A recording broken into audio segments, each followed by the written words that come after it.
Hello everyone, मैं प्रथमेश झा। और आज मैं बात करने वाला हूँ जो महाराष्ट्र स्टेट बोर्ड ने कल 12th का एग्जाम कैंसिल किया था इस टॉपिक को लेकर के। तो ये जो लेक्चर है वो महाराष्ट्र स्टेट बोर्ड के 12th स्टूडेंट्स के लिए बहुत ही इंपॉर्टेंट लेक्चर है। इस लेक्चर में बात करने वाला हूँ कि 12th एग्जाम तुम लोगों को मालूम होगा, जैसा कि 12th बोर्ड एग्जाम जो है कल कैंसिल हो चुका है। तो बहुत सारे स्टूडेंट्स के माइंड में क्वेश्चन होगा कि 12th एग्जाम तो कैंसिल हो गया, लेकिन रिजल्ट जो है 12th का वो किस बेसिस पे बनेगा, रिजल्ट कब तक आने वाला है। क्या 10th के जैसा 12th के स्टूडेंट्स लोगों को भी सीटी का एग्जाम देना पड़ेगा, जैसा कि तुम लोग को मालूम होगा कि 10th स्टैंडर्ड के स्टूडेंट्स को रिजल्ट का उनका भी एग्जाम कैंसिल हुआ था। तो लेकिन उनके रिजल्ट के अलावा उनको एडमिशन के लिए 11th एडमिशन के लिए सीटी एग्जाम बोला गया था महाराष्ट्र स्टेट बोर्ड की तरफ से। तो लोगों के माइंड में कंफ्यूजन है, 12th के स्टूडेंट्स के माइंड में भी कंफ्यूजन है कि क्या उनको भी सीट एग्जाम देने होगा। इस बात पे भी मैं चर्चा करने वाला हूँ आज के लेक्चर में। और मैं आगे बताने वाला हूँ कि एडमिशन कैसे होगा, जैसे डिग्री कॉलेज में, क्योंकि आप तुम जूनियर कॉलेज से डिग्री कॉलेज में चले गए, तो कॉलेज में यानी कि यूनिवर्सिटी में एडमिशन कैसे होगा, इस टॉपिक का सभी टॉपिक पे आज मैं बात करने वाला हूँ, चर्चा करने वाला हूँ। तो चलिए फिर स्टार्ट करते हैं। सबसे फर्स्ट क्वेश्चन में लेता हूँ कि रिजल्ट किस बेसिस पे बनेगा। तो जैसा कि तुम लोग को मालूम होगा कि 10th का जो एग्जाम था वो भी कैंसिल हुआ था, और उसके रिजल्ट को लेकर के कुछ नॉर्म्स दिए गए थे कि कौन कौन से बेसिस पे 10th का रिजल्ट बनने वाला है। लेकिन मैं तुम लोग को बता दूं कि 12th का रिजल्ट किस किस बेसिस पे बनने वाला है वो अभी तक डिक्लेयर नहीं हुआ है। अभी तक डिक्लेयर नहीं हुआ, लेकिन हाँ, कुछ चीजें हैं जिसको ध्यान में रखते हुए रिजल्ट बन सकता है। जैसे कि तुमको मालूम होगा 10th का जो रिजल्ट था, 10th के रिजल्ट के लिए ध्यान में रखा गया था कि जैसा कि 100 मार्क्स का हर एक पेपर 100 मार्क्स का कंसिडर किया जाएगा। 10th के रिजल्ट के लेकर के डिस्कस किया गया था, जिसमें 20 मार्क्स ओरल का होगा। तुम लोग को यदि मालूम होगा तो मैंने ऑलरेडी इस पे लेक्चर बनाया हुआ है कि 20 मार्क्स ओरल को दिया गया था, 50 मार्क्स 9th स्टैंडर्ड का लिया गया था, और 30 मार्क्स जो है वो साल भर में जितने पेपर्स हुए थे, इंटरनल, यूनिट टेस्ट, सेमेस्टर, इस सबको लेकर के दिया जाने वाला था। टेंथ को दिया जाने वाला है। उसी तरह मेरे ख्याल से उसी तरह जो है 90% चांस है, 95% 99% चांस में बोल सकता हूँ कि है कि 12th का रिजल्ट भी उसी बेसिस पे बनेगा। मीन्स 100 मार्क्स का हर एक सब्जेक्ट का पेपर होगा। 100 मार्क्स का हर एक सब्जेक्ट का पेपर कंसीडर किया जाएगा। मीन्स यदि कोई साइंस का स्टूडेंट है तो 100 मार्क्स फिजिक्स का, 100 मार्क्स केमिस्ट्री का, 100 मार्क्स बायोलॉजी का, या मैथमेटिक्स लिया रहेगा तो मैथमेटिक्स का, कंप्यूटर साइंस लिया होगा तो वैसे ही सेम 200 मार्क्स कंप्यूटर साइंस का कंसीडर किया जाएगा। और 100 मार्क्स में से कैसे हर मतलब 100 मार्क्स तो चलो ठीक है, सपोज यदि कॉमर्स का स्टूडेंट है तो उनका अकाउंट्स का 100 मार्क्स, मैथमेटिक्स का 100 मार्क्स, हिंदी का 100 मार्क्स, इंग्लिश लिया है तो हिंदी का 100 मार्क्स, इंग्लिश लिया है तो इंग्लिश का 100 मार्क्स कंसीडर किया जाएगा, आईटी लिया है तो उसका 100 मार्क्स कंसीडर किया जाएगा। लेकिन ये तो क्लियर है, ठीक है, 100 मार्क्स कंसीडर किया जाएगा, लेकिन किस बेसिस पे हो सकता है वो। अभी तक मैं बता दूं कि अभी तक कुछ नहीं आया हुआ है डिक्लेरेशन की कौन से बेसिस पे होगा, लेकिन जो मैं बताने वाला वही लगभग चांसेस होंगे कि उसी बेसिस पे किए जाएंगे।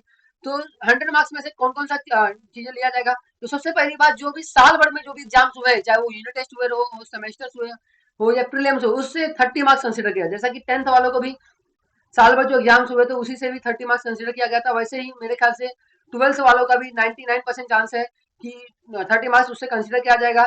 एंड फिर जो तुम्हारा 20 मार्क्स है वो ओरल को लेकर, जैसा तुमको पहले भी ओरल मिलने वाला था, 20 मार्क्स का जो ओरल तुमको मिलने वाला था वही ओरल कंसिडर किया जाएगा 20 मार्क्स के लिए, बोर्ड के रूल के हिसाब से। तो वो तुमको यदि बोर्ड एग्जाम होता तो भी ये 20 मार्क्स मिलने वाले थे, बोर्ड एग्जाम नहीं हो रहा तो भी ये 20 मार्क्स कंसिडर किया जाएगा, वही 20 मार्क्स। एंड जो 50 मार्क्स है, 9th 10th स्टैंडर्ड के स्टूडेंट के लिए 50 मार्क्स था, 9th का मार्क्स कंसिडर किया गया था। यहाँ पे तुम लोग को हो सकता है कि 11th का मार्क्स कंसिडर करे। अच्छा, कुछ लोग के माइंड में यह होगा कि सर 10th का मार्क्स तो नहीं कंसिडर किया जाएगा ना। तो हो सकता है, लेकिन बहुत ही कम चांस है कि 10th का तुम्हारा जो पिछला बोर्ड एग्जाम हुआ था उसका मार्क्स कंसिडर हो, ये बहुत ही कम चांस है। क्योंकि यदि कोई कॉमर्स का स्टूडेंट है तो 10th में अकाउंट्स नहीं था, 10th में इकोनॉमिक्स नहीं था, 10th में ओसीएम नहीं था, सिर्फ मैथमेटिक्स ही 10th में था। ठीक है, तो वो 10th का बोर्ड जो है कंसिडर करना बहुत ही मतलब प्रॉपर होगा नहीं, प्रॉपर वे में। तो इसलिए 11th का कंसिडर करना ज्यादातर चांसेस है, 11th का कंसिडर करने का। तो तुम्हारा 50 मार्क्स जो है वो 11th का कंसिडर हो सकता है। ठीक है, तो अभी शायद इस जितने भी मैंने बता रहा हूँ चीजें, उस बेसिस पे शायद कंसीडर किया जाएगा, स्टेट बोर्ड शायद इस बेसिस पे डिक्लेरेशन करेंगे कि तुम्हारा 30 मार्क्स तुम्हारे साल भर जो एग्जाम हो उस पे, 20 मार्क्स जो तुमको ओरल मिलने वाला था वही oral marks, and 50 marks 11th के बेसिस पे। तो ये सब शायद डिसीजन आ सकता है इस सब को लेकर के। तो टोटल तुम्हारा 30 marks, 20 marks plus 50 marks, total 100 marks का पेपर होगा। सेम साइंस के लिए भी वही चीज होगा, कॉमर्स के लिए भी वही होगा, और आर्ट्स के लिए भी वही चीज होने वाला है।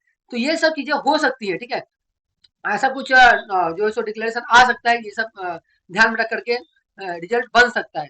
तो रिजल्ट आने का हम तो आपको भी इंतजार होगा, हमें भी इंतजार है, मतलब जो किस बेसिस पे रिजल्ट आएगा हमें भी इंतजार है, आपको भी इंतजार है। लेकिन मोस्ट प्रोबेबली 99% यही चांस है कि इसी बेसिस पे रिजल्ट बने, क्योंकि 10th का भी इसी बेसिस पे रिजल्ट बनाया गया है। ओके, अब मैं बात करने वाला रिजल्ट कब तक आएगा। ठीक है, रिजल्ट तो चलो ठीक है, जो भी बेसिस पे डिक्लेयर होगा, लेकिन रिजल्ट आए कब तक। जैसे कि तुमको मालूम है 10th जो है जून में एंड तक आने वाला था, लेकिन हो सकता है कि 12th का रिजल्ट जून एंड या फिर जुलाई के स्टार्टिंग में फर्स्ट वीक में आ जाए। जुलाई के फर्स्ट वीक तो बहुत ही ज्यादा चांसेस है कि जुलाई के फर्स्ट वीक तक maximum max to max result आ जाएगा। अब माइंड में बात आता है कि क्या 12th में भी सीटी एग्जाम होगा। 10th वालों को 11th एडमिशन के लिए सीटी एग्जाम दिया बोला गया, स्टेट बोर्ड ने बोला है कि 10th स्टूडेंट्स को 11th में एडमिशन के लिए सीटी एग्जाम देना होगा। कंपलसरी तो नहीं रखा गया था, लेकिन देना होगा ऐसा बोला गया है। लेकिन राइट है, लेकिन माइंड में आता है क्वेश्चन कि क्या 12th वाले स्टूडेंट को भी डिग्री कॉलेज में एडमिशन के लिए सीटी एग्जाम देना पड़ेगा। तो पहले बता दो सीटी एग्जाम क्या होता है। सीटी एग्जाम का मतलब कॉमन एंट्रेंस टेस्ट, जो मतलब कॉलेज और यूनिवर्सिटी में एग्जाम के लिए एडमिशन के लिए लिए आते हैं। हर एक कॉलेज यूनिवर्सिटी का अलग अलग होता है। तो यहाँ पे पहली बार मैं बता दूं कि 12th वालों को सीटी एग्जाम देना होगा कि नहीं देना होगा, वो स्टेट बोर्ड तय नहीं करेगी। स्टेट बोर्ड तय नहीं करेगी क्योंकि यूनिवर्सिटी, क्योंकि तुम अब 12th से यूनिवर्सिटी में चले गए हो, अब यूनिवर्सिटी में तुम जाओगे, तो ये जो बात है वो यूनिवर्सिटी तय करेगी। ठीक है, ये जो है सो स्टेट बोर्ड तय नहीं करेगी कि सीटी एग्जाम देना है या नहीं देना है। ये कल कौन तय करेगा, यूनिवर्सिटी तय करेगी। अलग अलग यूनिवर्सिटी अपना अपना जो भी डिसीजन लेगी, उस हिसाब से जो भी स्टूडेंट को जिस यूनिवर्सिटी में एडमिशन लेना होगा, उस हिसाब से वो जिधर एडमिशन सीटी होगा या उनका एंट्रेंस होगा, तो उधर एंट्रेंस देना पड़ेगा। जो यूनिवर्सिटी एंट्रेंस नहीं मानेगा, वहां पे एंट्रेंस नहीं देना होगा। तो मैं फिर से डिक्लेयर कर दूं कि 12 से तुम यूनिवर्सिटी में चले गए हो, तो यूनिवर्सिटी के एडमिशन के लिए स्टेट बोर्ड तय नहीं करेगी कि कैसे एडमिशन लेगी यूनिवर्सिटी। वो यूनिवर्सिटी को तय करना होता है, स्टेट बोर्ड को तय करना नहीं होता। यूनिवर्सिटी का और उनके वाइस चांसलर को तय करना होता है। तो अब बात यह कि कॉलेज में एडमिशन कैसे होगा। कॉलेज यानी कि यूनिवर्सिटीज में, यूनिवर्सिटी कॉलेज में, डिग्री कॉलेज में एडमिशन कैसे होगा। तो सबसे पहले मैं बात बता दूं कि कॉलेज में एडमिशन के लिए जो लोग मेडिकल एंट्रेंस की इंजीनियरिंग की तैयारी कर रहे होंगे, जो लोग आईआईटी की तैयारी कर रहे होंगे, एनआईटी की तैयारी कर रहे होंगे, या कॉमन महाराष्ट्र मुंबई यूनिवर्सिटी के इंजीनियरिंग की तैयारी कर रहे होंगे, या मेडिकल की तैयारी कर रहे होंगे, एम्स की तैयारी कर रहे होंगे, तो उन लोगों को तो क्लियर होगा। उन लोगों को तो वही है जो एंट्रेंस एग्जाम होने वाला था वही होने वाला है। आईआईटी के कुछ एंट्रेंस एग्जाम हो भी चुके हैं, कुछ बाकी है। तो जो एंट्रेंस एग्जाम उनके लिए होने वाला था वही होने वाला है, उसमें कोई भी चेंजेस आने वाला नहीं है। लेकिन हाँ, नॉर्मल जो मुंबई यूनिवर्सिटी में नॉर्मल जो बीकॉम करने वाला है, बीएससी करने वाला है, इन लोग के लिए क्वेश्चन मार्क है कि मतलब उनका कॉलेज में एडमिशन कैसे होगा। तो सबसे पहले मैं बता दूं कि तुम लोग को जो है सो कॉलेज में, फिर से बता दूं कि कॉलेज में एडमिशन के लिए, जो डिग्री कॉलेज में एडमिशन के लिए जो डिसीजन है वो स्टेट बोर्ड नहीं लेती है, वो यूनिवर्सिटी खुद लेती है। तो सबसे पहले बता दूं कि दिल्ली यूनिवर्सिटी, जो इंडिया की टॉप यूनिवर्सिटी माना जाता है, दिल्ली यूनिवर्सिटी ने डिसीजन लिया है कि जैसे कि, क्योंकि दिल्ली यूनिवर्सिटी में पढ़ने वाले बहुत सारे स्टूडेंट जो है वो सीबीएसई बोर्ड के अप्रोक्स 90% से भी ऊपर स्टूडेंट जो है वो सीबीएसई बोर्ड के है। तो सिंस सीबीएसई बोर्ड भी कैंसिल हो चुका है, इसलिए दिल्ली यूनिवर्सिटी ने इस एग्जाम कैंसिलेशन को एक्सेप्ट किया है, और उन्होंने बोला है कि कोई भी एंट्रेंस एग्जाम वो नहीं लेंगे। जो स्टेट बोर्ड या फिर यूनिवर्सिटी, जो मतलब जो सीबीएसई है, आईसीएसई है, या कोई भी स्टेट है, जो भी रिजल्ट देगी उस रिजल्ट बेसिस पे ही वो यूनिवर्सिटी एडमिशन लेंगी। दिल्ली यूनिवर्सिटी कोई भी एंट्रेंस एग्जाम नहीं लेने वाली है। तो यदि आप दिल्ली यूनिवर्सिटी में डिग्री में एडमिशन करवाने वाले हो, तो तुम्हारा जो रिजल्ट होगा 12th का, उसी बेसिस पे तुम्हारा दिल्ली यूनिवर्सिटी में एडमिशन होगा। अब बात आती है जेएनयू की। बहुत सारे जेएनयू ने डिसीजन लिया है कि जेएनयू जो है एंट्रेंस लेगी। जेएनयू 12th बेसिस पे एडमिशन नहीं लेने वाली है, वो खुद का एंट्रेंस लेने वाली है। लेकिन हाँ, वो एंट्रेंस जब तक कोरोना का जो सिचुएशन है नॉर्मल नहीं होगा, तब तक वो एंट्रेंस नहीं लेगी। जैसे ही सब कुछ सिचुएशन नॉर्मल हो जाता है, वो एंट्रेंस लेगी। यदि कुछ आगे ज्यादा टाइम लगेगा, तो वो फिर से पुनः विचार इस पे करेगी। तो Delhi university direct 12th basis पे एडमिशन लेने वाली है। जेएनयू जो है वो एंट्रेंस लेने वाली है फ्यूचर में, अभी फिलहाल तुरंत नहीं लेने वाली है। जब नॉर्मल हो जाएगी सिचुएशन तब लेने वाली है। अब आती है कि महाराष्ट्र स्टेट बोर्ड में जितने भी स्टूडेंट्स हैं, वो most of student Mumbai university में के होते हैं, मुंबई यूनिवर्सिटी में एडमिशन लेते हैं। तो मैं बता दूं कि मुंबई यूनिवर्सिटी ने अभी तक कोई डिसीजन नहीं लिया है कि वो किस बेसिस पे एडमिशन लेगी। लेकिन मैं बता दूं कि जब दिल्ली ऐसी यूनिवर्सिटी जब एडमिशन 12th बेसिस पे ले रही है, तो मेरे को नहीं लगता कि मुंबई यूनिवर्सिटी कोई एंट्रेंस एग्जाम लेने वाली है। हाँ, इंजीनियरिंग के लिए एंट्रेंस एग्जाम है, जो पहले से जिस चीजों के लिए एंट्रेंस एग्जाम ले रही थी वो तो लेगी, लेकिन जो जिसमें पहले एंट्रेंस एग्जाम नहीं लेती थी, जैसे कि बीकॉम हो गया, बीएससी हो गया, बैप हो गया, बीएमएस, ये सब कोर्सेज, बीए हो गया, ये सब कोर्सेज के लिए जो एडमिशन के लिए एंट्रेंस एग्जाम पहले भी नहीं था, तो मुझे नहीं लगता कि इस बार भी वो कुछ एंट्रेंस एग्जाम रखने वाली है।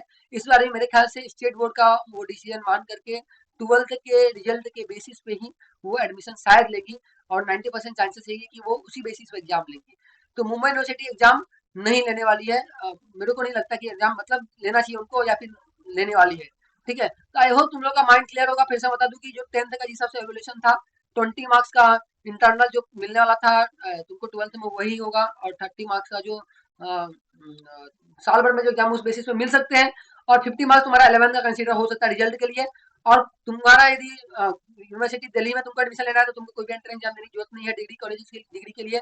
लेकिन हाँ, मुंबई यूनिवर्सिटी ने अभी तक कोई डिसीजन लिया नहीं है, लेकिन मोस्ट प्रोबेबल चांसेस यही है कि मुंबई यूनिवर्सिटी भी एंट्रेंस एग्जाम नहीं लेगी। हाँ, लेकिन बहुत सारे जो लोग मेडिकल इंजीनियरिंग की तैयारी कर रहे हैं उन लोग का एंट्रेंस होने वाला है। यदि कोई सीए के लिए जाने वाला है तो उनका जो है जो सीएफसी वगैरह है या कोई सीएस के लिए जाने वाला है तो उनका जो एंट्रेंस एग्जाम है वो होने होगा ही। ठीक है, लेकिन नॉर्मल बीकॉम बीएससी ये सब के लिए बीए के लिए कोई भी एंट्रेंस एग्जाम मुझे नहीं लगता कि मुंबई यूनिवर्सिटी लेगी, क्योंकि महाराष्ट्र स्टेट बोर्ड के ज्यादातर स्टूडेंट मुंबई यूनिवर्सिटी में पढ़ते हैं। तो मुझे नहीं लगता कि मुंबई यूनिवर्सिटी को मतलब एंट्रेंस लेना चाहिए या फिर लेने वाली है। तो देखते हैं फिर आगे क्या आता है फैसला। मैं भी उसी फैसले के इंतजार में हूँ, लेकिन मोस्ट प्रोबेबली यही होगा जो मैं आज बताया हूँ तुम लोग को। ज्यादातर चांसेस 99% चांसेस यही है कि यही चीजें होने वाली है, यही सब डिसीजन आने वाला है। तो चलिए फिर, आई होप तुम लोग का जो है सो मोस्ट ऑफ जो भी क्वेश्चन होंगे क्वेरी होंगे वो क्लियर हो गया होगा। यदि कोई क्वेरी तुमका मालूम हो, तुम्हें यदि क्वेरी नहीं क्लियर हुआ होगा तो तुम कमेंट बॉक्स में तुम पूछ सकते हो मेरे से। मैं तुमको या तो मैं इंस्टेंट रिप्लाई कर दूंगा या फिर बहुत ही लंबा क्वेरी होगा तो मैं उसके लिए अलग से वीडियो बना दूंगा। तो thank you for watching dear, thank you so much.